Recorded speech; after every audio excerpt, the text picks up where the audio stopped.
खली बली की नली तोड़कर निकले हैं। गंगा जी का तट अब देखो, हर हर बम बम बोल रहा, काशी वाले कोतवाल फब्बारा फोड़ के निकले। रखा, इटावा वाले ने चाय पी के कप सीधा रख दिया, बिधुना वाले ने चाय पी के कप उल्टा रख दिया भाई साहब, और जैसे ही औरैया वाले ने पिया, चाय पीने के बाद कप बेड़ा रख दिया, डंठल ऊपर।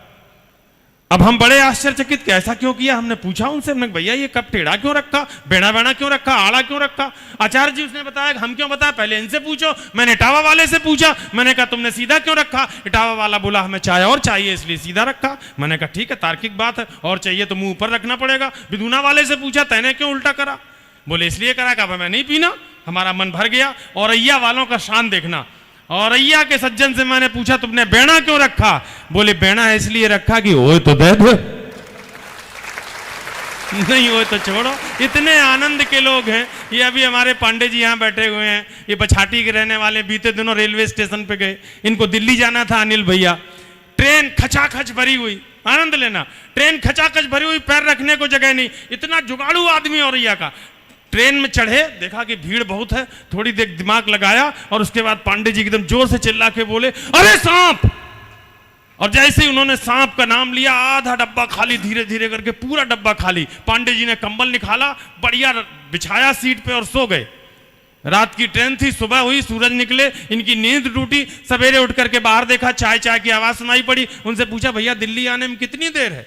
अब उन्होंने जो जवाब दिया उस पर आपका ठाका उठे, मुझे भी मन देना। उसने पूछा, इन्होंने पूछा कि दिल्ली आने में कितना देर है? तो उसने जवाब दिया चाय वाले ने, बोले दादा दिल्ली तो नहीं, ये तो इटावा में ही खड़ी है। दरअसल रात में डिब्बे में सांप निकल आया था, ये डिब्बा काट दिया गया है, बाकी ट्रेन दिल्ली चली गई।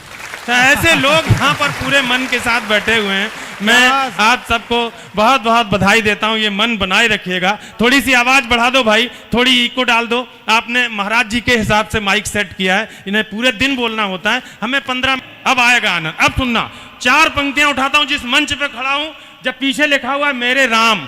हम औरैया वाले लोग हैं, हमारे राम कौन से हैं? हमारे राम मर्यादा पुरुषोत्तम तो हैं ही, लेकिन हम जब कृष्णा टाकीज में फिल्म देखने भी जाते थे, थोड़ी सी बेस भी बढ़ाना भैया, बहुत सॉफ्ट है ये। हेलो सर, थोड़ा सा बेस और बढ़ाओ, बहुत सॉफ्ट है। हम लोग कृष्णा टाकीज में फिल्म देखने जाते थे तो आज तक कभी ये नहीं पूछा कि इसमें गाने कितने हैं, आज तक कभी ये नहीं पूछा कि इसमें पिक्चराइजेशन कैसा है, कैमरा कैसा है। औरैया वालों ने हमेशा पूछा फाइट है कि नहीं। हम लोग तो बाहर रहते थे, वहां प्रायः पर्दा लगा करके फिल्म आती थी और चंदा लिया जाता था, बोले पैसे दो तो उसके देखने को मिलेगी। तो हम लोग यही पूछा करते थे फाइटिंग है कि नहीं है।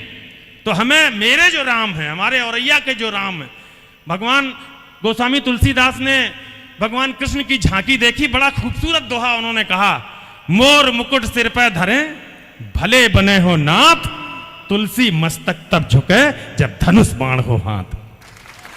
अपने राम तो वो हैं जिनके हाथ में सारंग है, जो युद्ध के रण के क्षेत्र में सामने खड़े हुए हैं। मैं 4 पंक्तियां औरैया के उस मानस को टटोलने के लिए रखना चाहता हूं। अगर जुड़ाव हो ऐसे वाले राम से तो एक बार पूरा सदन साथ दे। आचार्य आपका भी आशीर्वाद मिले, सुनिएगा। हमारे कंठ से रण का अटल संग्राम बोलेगा, साथ देना औरैया वालों। मैं आपके घर का बेशक हूं, लेकिन पंक्तियां अच्छी हो तो यही मान के सुनना कि बाहर से कोई कवि आया था, और घर का होता तो और ज्यादा साथ देना चाहिए। पंक्तियां निवेदित करता हूं, सुनना। हमारे कंठ से रण का अटल संग्राम बोलेगा, जो बन के हो गया तैयार अब वो धाम बोलेगा। तालियां कमजोर हैं आपकी। हमारे कंठ से रण का अटल संग्राम बोलेगा, जो बन के हो गया तैयार वो श्री धाम बोलेगा। अरे हमारे राम जी के नाम पर यदि आँच आई तो, अनिल भैया आपकी तालियां देखना चाहता हूं। हमारे राम जी के देश पर यदि आँच आई तो, जो बेटा राम का होगा वो जय श्री।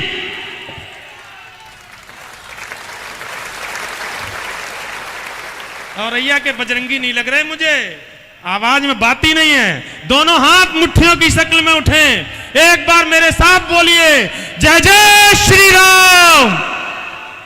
बहुत अभिनंदन करता हूं, नमन करता हूं। बहुत बढ़िया आप सभी ने कविताएं सुनी।